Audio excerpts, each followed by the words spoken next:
میں آج کا programme national command and operation centre Islamabad سے آپ کے سامنے لے کے آ رہا ہوں۔ اس سے پہلے آپ نے national command and operation centre, یہ جو میرے آگے پیچھے یہ ساری جگہ پھیلی ہے، اس کی آپ نے تصاویر دیکھی ہیں، آپ نے اس کی فوٹیج دیکھی ہے، اس کے حوالے سے آپ نے نیوز سٹوریز بھی پڑھی ہیں، آپ نے ٹیلی ویژن پروگرامز بھی دیکھے ہیں۔ ایک عام تصور یہ ہے کہ یہ کمرہ ہے جہاں پر کچھ منسٹرز، کچھ سول ملٹری آفیسرز مل کے بات چیت کرتے ہیں، فیصلے کرتے ہیں، لیکن میں چاہتا ہوں کہ یہ جو کانسیپٹ ہے، انتہائی انٹیلیجنٹ بریلینٹ کانسیپٹ، میں اسے آج آپ کے سامنے آپ کو سمجھا سکوں۔ یہ محض ایک آپریشنل کمرہ نہیں ہے جہاں پہ 18 یا 20 یا 25 ٹیلی ویژن اسکرینز ہیں، بلکہ یہ ایک امپورٹنٹ آرگنائزیشنل، پولیٹیکل اور مینجمنٹ کا کانسیپٹ ہے۔ پاکستان جیسے ملک میں کیوں یہ امپورٹنٹ ہے، یہ میں سمجھانا چاہتا ہوں۔ یہ اس لیے امپورٹنٹ ہے کہ پاکستان چین کی طرح اتھارٹیرین رجیم نہیں ہے، پاکستان سعودی عرب کی طرح ایک مونارکی نہیں ہے، پاکستان سنگاپور کی طرح کوئی کنٹرول سسٹم نہیں ہے، بلکہ پاکستان امریکہ کی طرح، برطانیہ کی طرح اور ہندوستان کی طرح شاید اتنا پرفیکٹ نہیں ہے ڈیموکریٹک سسٹم جتنا برطانیہ اور امریکہ ہیں، لیکن پاکستان ہندوستان کی طرح ایک نوئزی ڈیموکریسی ہے۔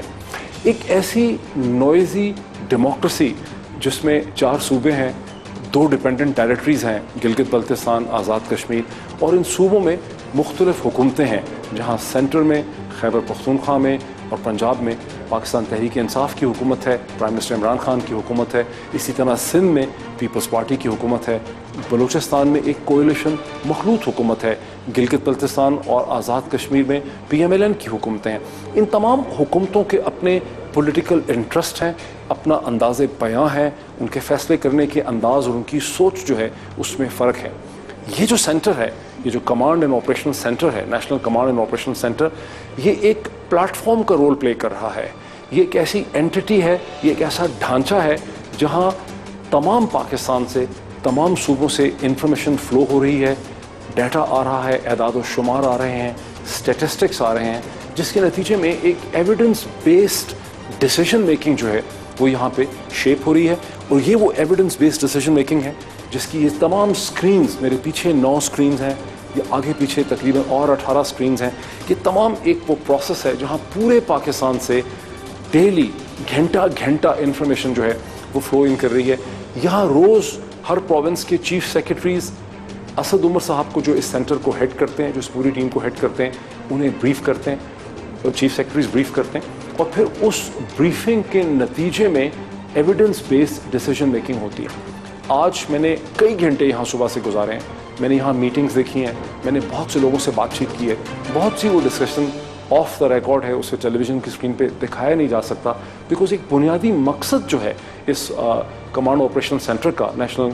کمانڈ اینڈ آپریشنل سینٹر کا، وہ یہ ہے کہ یہاں کی تمام پروسیڈنگز کو ایک پولیٹیکل رکھا جائے۔ اور یہی وجہ ہے کہ پولیٹیشنز جب ٹیلی ویژن کے اوپر آتے ہیں تب وہ ایک دوسرے کو کرٹیسائز کرتے ہیں، پولیٹیکل بات کرتے ہیں، لیکن یہاں جو ڈیسیژن میکنگ ہوتی ہے وہ ریشنل ہوتی ہے، وہ ایویڈنس بیس کے اوپر ہوتی ہے۔ آج جو ڈسکشنز ہوئیں ان کی اہمیت یہ تھی کہ فیڈرل گورنمنٹ نے اصولی طور پہ یہ فیصلہ کیا ہے کہ جو لاک ڈاؤنز ہیں انہیں ایز آؤٹ کیا جائے، ان میں نرمی پیدا کی جائے، اور تمام صوبوں نے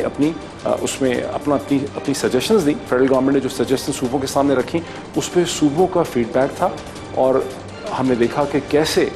ڈیموکریسی ہے، ڈیموکریسی میں ڈس ایگریمنٹ ہوتا ہے۔ سندھ کے چیف منسٹر اور بلوچستان کی گورنمنٹ جو ہے انہوں نے بہت سی چیزوں سے انہوں نے ایگری کیا کہ ہاں step by step lockdown ہونا چاہیے، وہاں بہت سی جو فیڈرل گورنمنٹ کی ریکمنڈیشن جو سجیشن تھیں ان سے سندھ نے اور بلوچستان نے ایگری نہیں کیا۔ اور سندھ کے چیف منسٹر سے چونکہ ہم چیزوں کو دکھانا نہیں چاہتے، بہت سی ہم نے آج جو پروسیڈنگ ہوئی اس کو ہم نے ریکارڈ بھی کیا ہے، لیکن ہم وہ پروسیڈنگز نہیں دکھاؤں گا میں آپ کو۔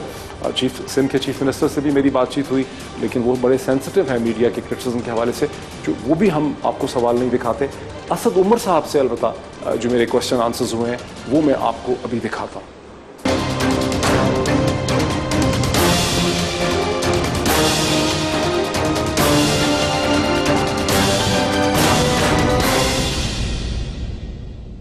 گیون دی اسٹرانگ ریزرویشنز جو سندھ کی طرف سے ہیں اور جو بلوچستان کی طرف سے ہیں بہت سے ایشوز میں، تو آپ کا جو ایز آؤٹ پلان ہے وہ کس طرح سے افیکٹ ہوتا ہے؟ بیکاز بلوچستان کی بھی ریزرویشنز ہیں بہت سے ایشوز میں، اور سندھ کی بھی ریزرویشنز آپ کے سامنے آئی ہیں، وہ اس میں ایویڈنسز بھی دے رہے ہیں، تو آپ کا پھر اس پہ رسپانس کیا بنے گا؟ جو